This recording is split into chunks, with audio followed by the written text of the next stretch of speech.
Good afternoon, everybody. It's Leo coming at you once again with a video diary entry for the book Soft Thorns by Bridgett Devoue. Compilation of poetry, thoughts, and lessons learned, and all of that good stuff. Um, I find it very interesting, before I even get into the entry, I find it very interesting that today's segment sort of complements the feeling regarding um, today's times. Everything with the Black Lives Matter and, um, the Blackout Tuesday. It's just sort of like a solemn air, sweeping, sweeping the globe. It's rather daunting and depressing. I get it. I really do. And, of course, my heart and my prayers go out to the family of Floyd and everything. My condolences, my everything. This year has been something else. I would just put it that way. You know, it's been a very shadowy kind of year. And like I said, specifically on today, I just find it interesting that, this segment would sort of complement, the essence embodied within today. But to go ahead and get right into the segment for Soft Thorns by Bridgett Devoue, um, today's poem, solemn. The only word I can really think of to describe this piece is solemn. You know, and I read it last night, and the first question that came across my mind was, how does a person get to a point of suffering in silence and denying the suffering altogether?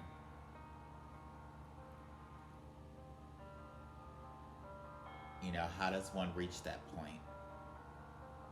And in my vision, I kind of see her lying on her bed.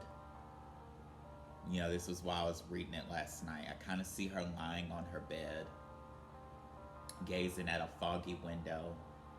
It must be a rainy night or a rather misty one, but the windows are foggy and the room is dark. It's a very dark and solemn tent, and it paints a depressing picture. But somehow in this poem, I find a little bit of solace because I resonate with it so well. And just like the question I asked, how can somebody become, comfortable suffering in silence? Well, interesting I would ask that question because I know that feeling myself, not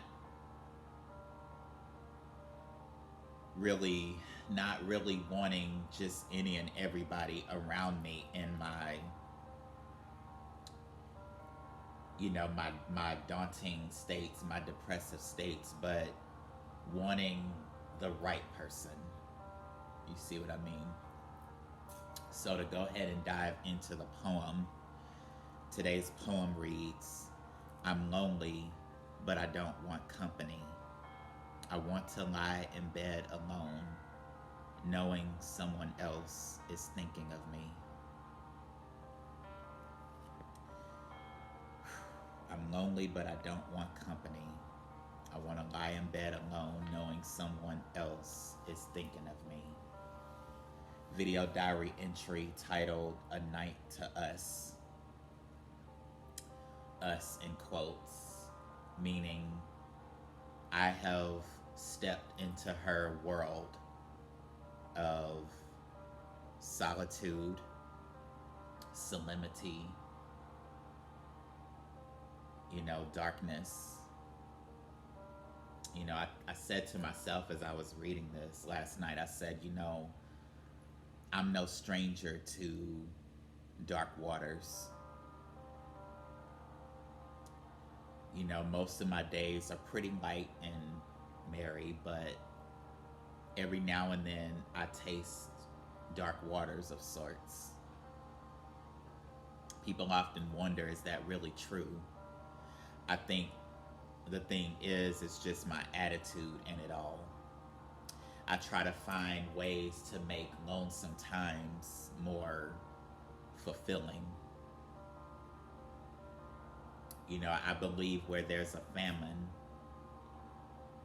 there's also a fulfillment.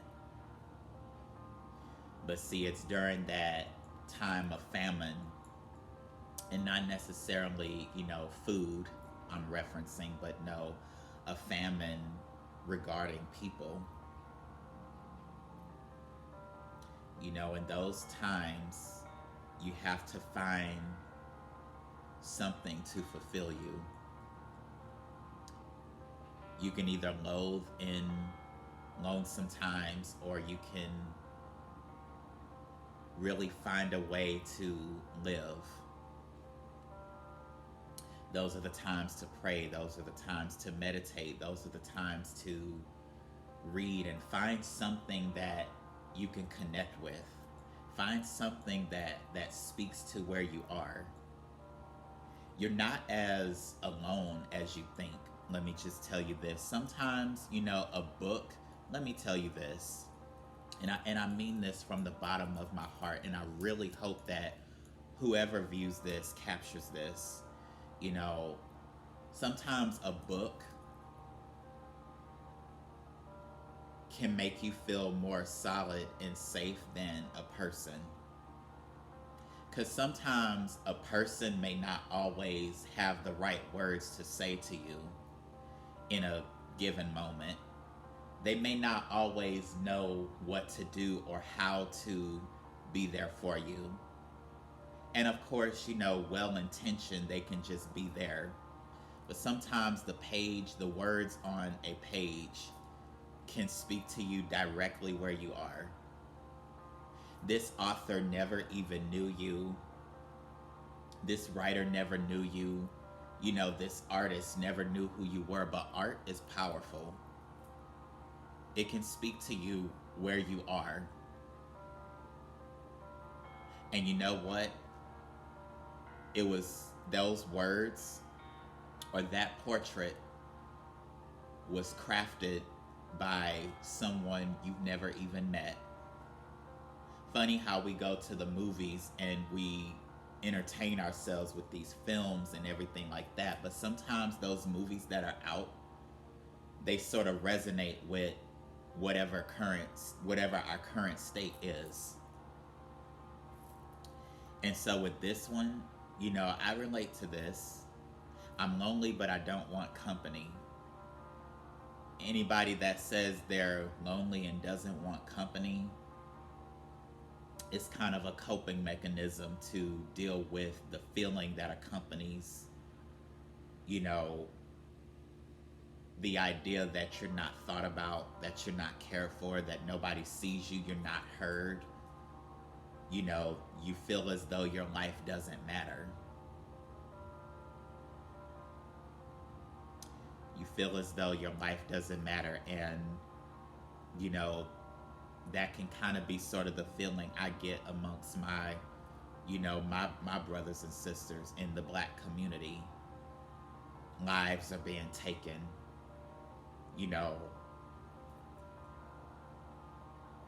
People are being murdered ruthlessly.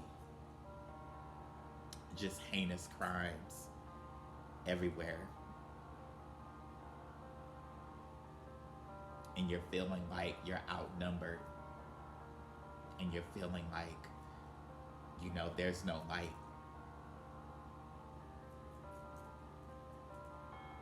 But to my black community, aside from the entry, there is, beloveds. Trust me, I feel your pain a lot deeper than you might think. But your voice is being heard. Your voice is being heard. You matter. I don't care what this world throws at you. I don't care what we've been facing throughout generations and even until modern day. You matter. And nobody is to tell you different. You matter. But yes, I want to lie in bed alone knowing someone else is thinking of me. Like I said, a very solemn entry, but to get right into the poetry, we're a little bit in, but I feel very strongly about this.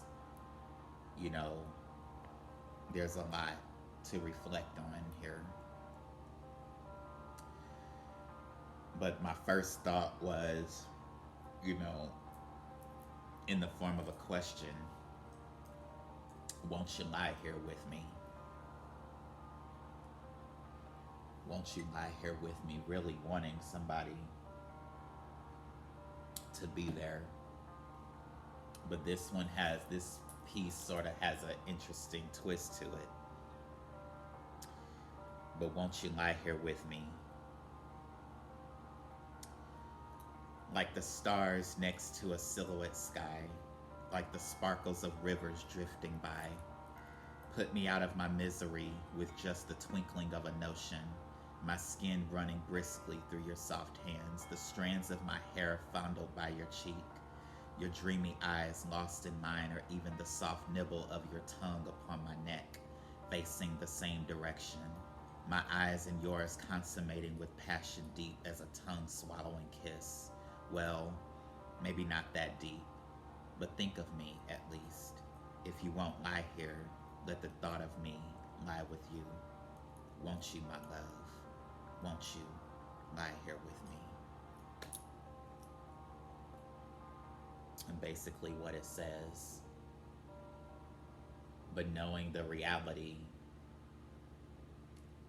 you know, at least let a thought of me rest with you. Hoping that you're thinking of me. One thought resting alongside you while 1,000 rest alongside me. Requite me with but a thought.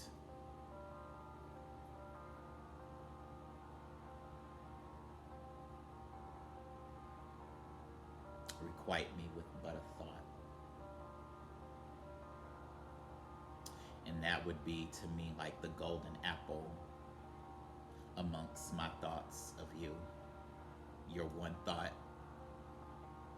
adds an extra shine to my thoughts of you. But won't you lie here with me? And to get into my beginning piece, that was just a thought, but they're kind of like all poems, really. But my beginning piece, those lonesome times.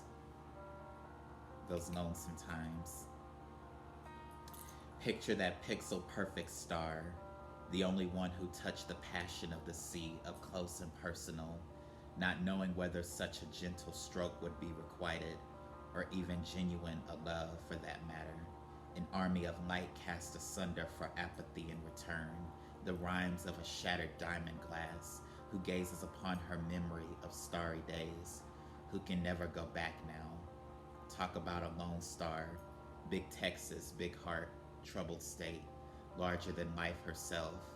That's a lonesome night for you, one of many, wishing, turning over. Those lonesome nights. At this point, she turns over to not really face the window that is fogging, you know, not only on the outside, but fogging up her vision.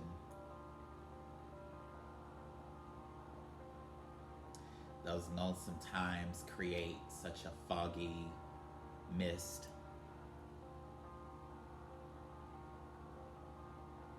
You know, that pixel perfect star, the one who touched the passion of the sea up close and personal, not knowing whether such a gentle stroke would be requited or even genuine a love for that matter. The star that fell from the sky to touch the waters, or thought she would touch water only to find herself fallen from the sky to become then but a shattered diamond. The glass who now gazes upon her memory of starry days, what it was like to live up high before meeting you. But I can never go back. I almost feel like a fallen angel having loved you this passionately, hoping that you're thinking of me like I'm thinking of you. But it's a lonesome night knowing that, you know, thoughts of me inside of you aren't requited. Tragic. Like I said, a very solemn night. Just picture the rainfall or even the drizzling in the foggy window glass. And the first piece outside of my introductories, titled Just So I Don't, and then like an ellipse, just so I don't, just so I don't become a prisoner asylumed in dexterous thoughts of how to shatter these windows and my eyes alongside them.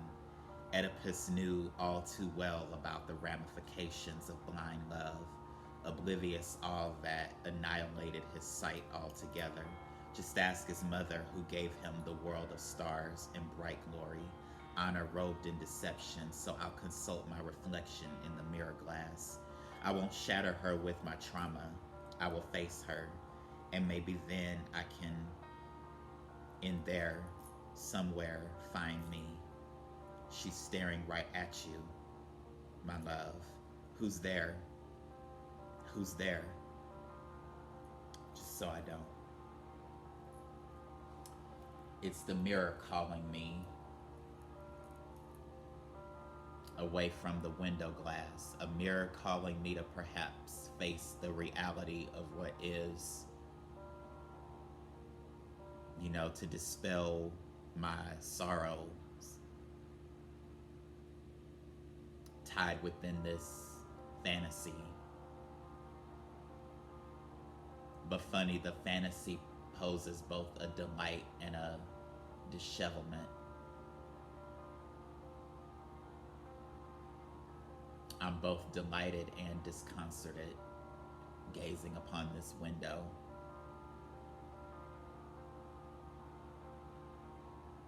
But I hear the mirror calling me.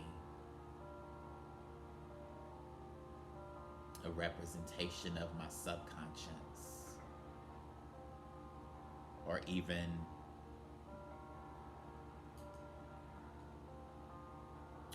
a better me calling me to face her on this night. But just so I don't, I think I'll go to the mirror before I shatter my eyes right alongside these windows that I actually want to break into pieces. I think I might go stand in the mirror for a time so that I can go face me and figure out what I need to do to brighten myself within, and I can get back to where I was.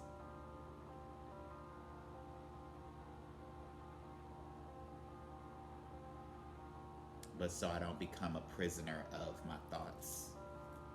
Solitude can take you there sometimes, but really, the loneliness within solitude can take you there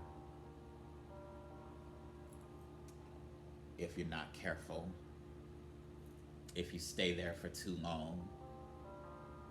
Sometimes you just need to go out into that misty night. This would be like my side advice. You know, Bridgett, sometimes you need to go out into that misty night and allow yourself some fresh air. Walk a minute and let the wind sort of tickle you. Give nature a chance to make you laugh.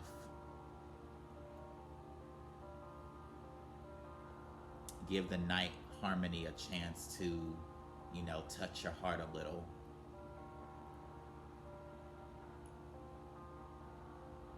Let the stars serenade you for a change and not you singing unto them with quiet stares.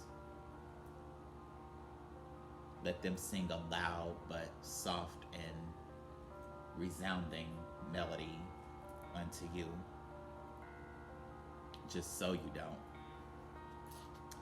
That would be my side advice. It's gonna be a lengthy one, guys, so bear with me. This is where I think it gets a little intense. You know, this next one titled, Because It's Hard to Let Go. Because it's hard to let go. They say once you tasted a star, it leaves a trace of candy sensation. No, they didn't, but that was how sweet your love was to me. Like my first taste of white chocolate or even a vanilla truffle. A chuckle of love I didn't need or maybe did to water my luscious fantasy of the forever I thought we'd be. But it's raining tonight and the stars haven't yet come. Neither has the moon nourished the night with even a gibbous glow. A half step towards full glory, but your eyes like tinted windows that leave me wondering, though I know what is, and that is you never love. I can't say it, and for that reason, because it's hard to let go. It's difficult for me to formulate an honest sentence regarding what is that paints a portrait of how hard it is for me to face this reality. So it's easier for me to indulge in elongated stares towards a window pane that is fogging my better judgment.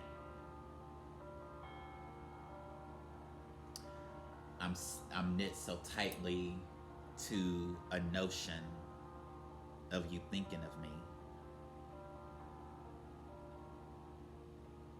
It's hard to sever me from this notion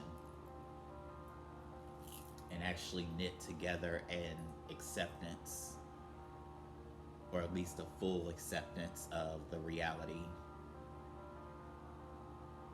because it's hard to let go. Wow. That line, my luscious fantasy, to water my luscious fantasy of the forever I thought we'd be. Perhaps I did need what you presented yourself to be at first.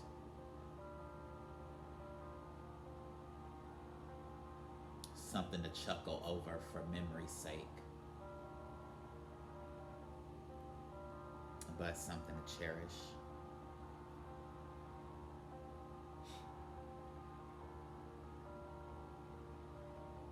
This speaks to me in so many ways in regards to my love life. Thinking of the touch that somebody gave me, that even though they might have had ulterior motives in touching me the way that they did, at least their touch helped me feel desired.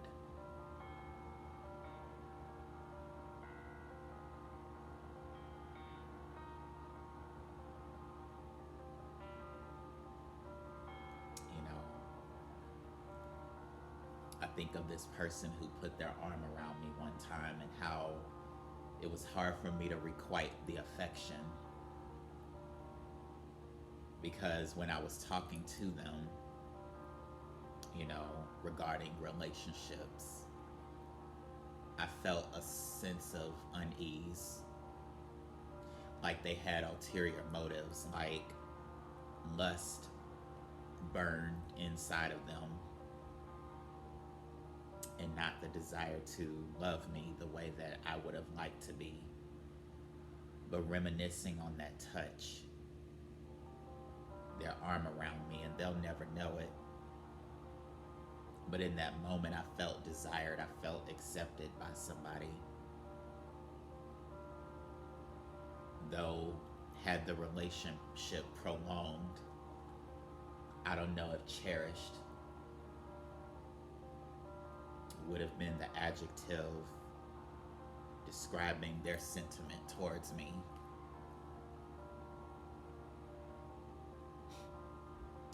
Hence that line, to water my luscious fantasy of the forever I thought we'd be. But because it's hard to let go,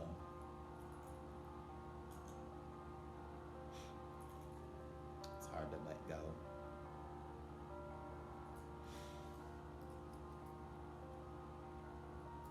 Next one, moving forward.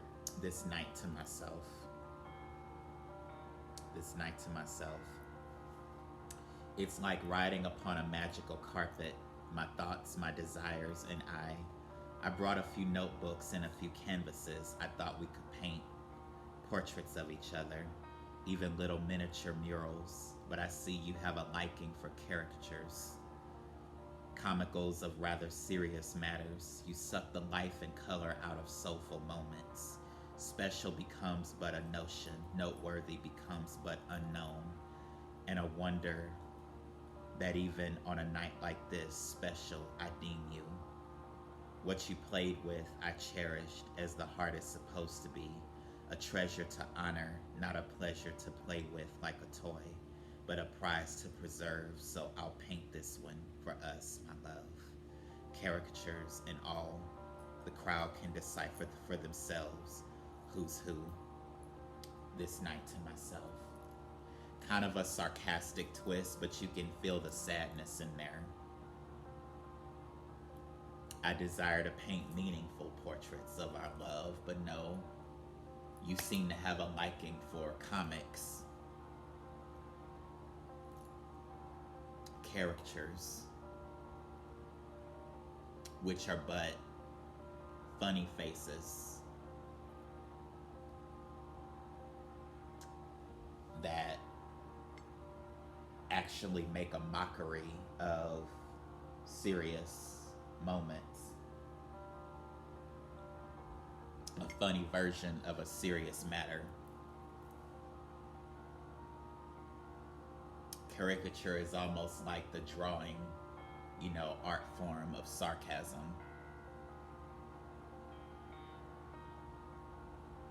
A parody of sorts. But funny how even though you didn't take this love seriously, I did.